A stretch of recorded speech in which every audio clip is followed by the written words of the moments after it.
Writing has always been popular and is present wherever we go.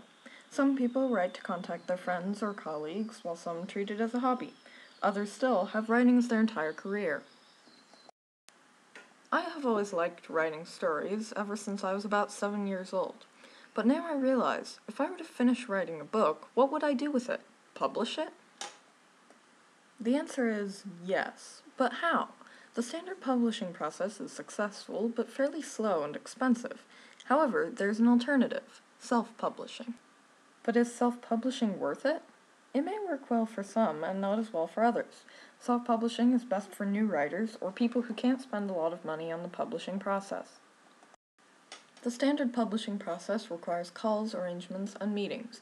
It requires getting accepted, having the manuscript edited, having someone create a cover for the story, and finally having it printed.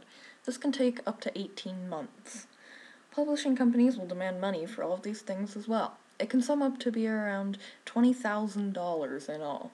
A lot of people, especially younger ones, won't or can't spend that much money to get their story published.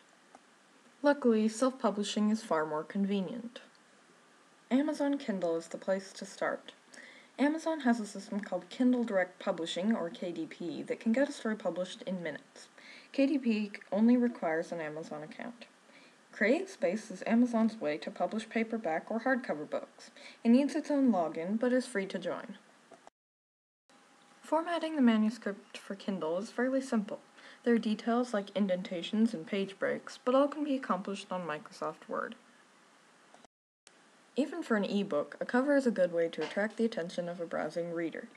While a cover for a paper book, like those made on CreateSpace, would need a front cover, back cover, and spine, covers for Kindle books only need one.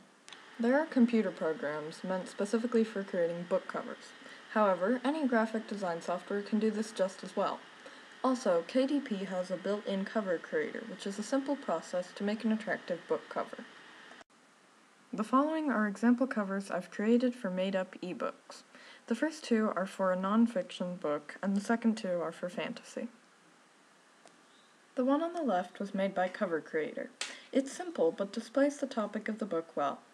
The other, however, takes the same image and provides a more interesting text font with a slight title change as well. Here's another example.